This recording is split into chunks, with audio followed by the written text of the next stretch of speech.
Hello, everyone. This is George Shiposh, and I'm here with a new quotidian marvels meditation. Let's put it this way. And I think this one might be a little bit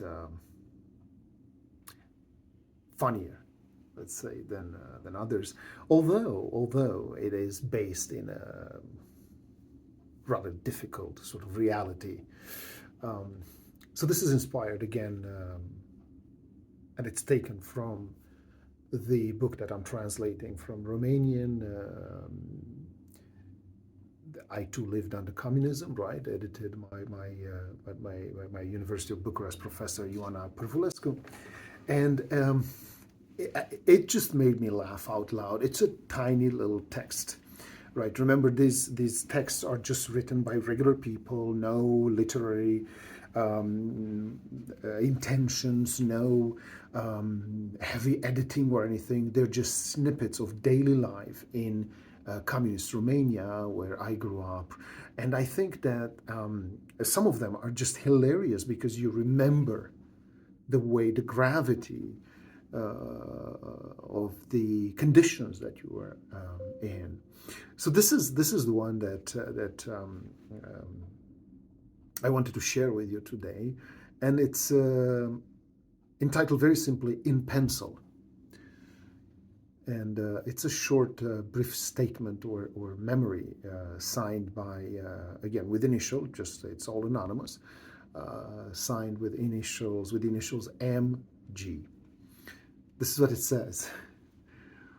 One day, I was passing in front of a grocery store in downtown Bucharest when I noticed a sign posted on the window by the store clerks. Written in all caps, it read, "We've got cabbage." And underneath it, someone else had added in pencil, "Yet another successful strike in the fight against capitalism." And I just couldn't help myself from laughing and laughing because there's so much humor, but also so much bitterness in that statement right there, right? There is so much bitterness in that statement. Yet another successful strike, yet another successful blow hit in the fight against capitalism because we've got cabbage at a grocery store where you would expect cabbage to be, especially in a country like Romania where, we are mostly an agricultural based economy. So you would think that that's the one thing, cabbage, potatoes, whatever, vegetables, fruit, that you would have in the grocery stores in even back in the 80s, back in the 70s. And that was not the case, right? Because especially in the 80s, all good vegetables, all good agricultural products were actually going abroad. They were being exported so that the government, the regime would get strong currency, dollars, rubles, whatever, German marks, and so on and so forth for it, because there was a desire, an imagination, a fascination, an obsession with paying the international debt that Romania had accumulated. Of course, a phantasm that the dictator had developed in his head that was going to make us autonomous, independent of foreign financial interest and so on and so forth.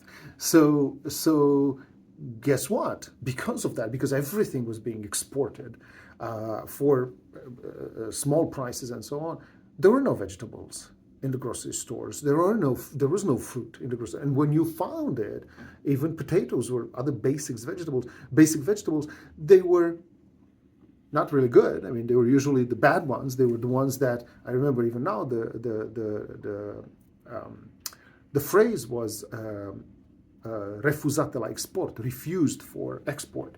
So they were not good quality. The quality was not good enough to be exported and be sold for hard currency.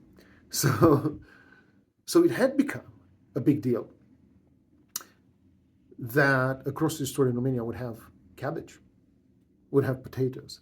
And this is what this very tiny episode Captures, I think. We've got Cabbage. Oh, yet another successful strike against in the fight against capitalism. Um, because, of course, that was the propaganda of the day. It was all about how much better we were in our system than the capitalist system. How much better it was all. We had it so much better than everyone else, of course, because capitalism was a system that was it was rotting and it was all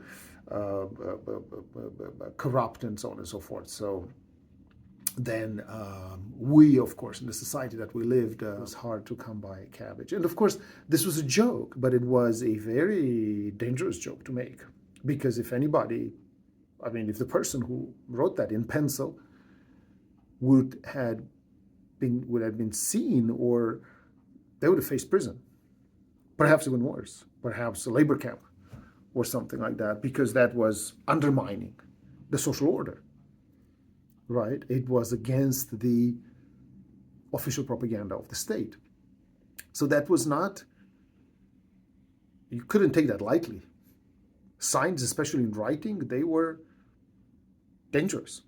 And it was really, you're exposing yourself to a lot of danger if you were caught. But then the other side to this is the joke itself, right? We've got Cabbage. Oh, great, another successful strike in the fight against capitalism. I mean, it's just so flavorful, so juicy, that, of course, the propaganda would have used that too, to say, look how much better we are than the capitalists because we've got Cabbage, which is a given, of course. In any other, I mean, you should be able to find basic vegetables, right? But that was not the case. So we were making fun of things. What else could we do? Right? You have to make fun of things. There's nothing else you can do. Jokes were our way of surviving. There are, in fact, books now of jokes from that period, because, God, I remember it, and it was so subversive, and it was so juicy because it was subversive. And in most cases, it was harmless fun, but it was extremely dangerous because you could actually be turned in to the Securitate, to the Secret Service, if you're telling jokes against the regime, not to talk about the dictator and the dictator's family and the leading couple, right? Nicolae Ceausescu and Elena Ceausescu. It was very dangerous. It was a very dangerous thing to tell jokes about them. But boy, do we all told jokes. And it was a way to escape that reality. And it was a way to cope with it, to cope with the misery, with the daily miserable situation that we were all in. So here's an example of a joke, dangerous one it is, as it is. But I just wanted to share this, and because it just gave me a good laugh. I don't know if I captured it well in my little story, but it is a great story. So this has been George Shipos again with Quotidian Marvels. Thank you.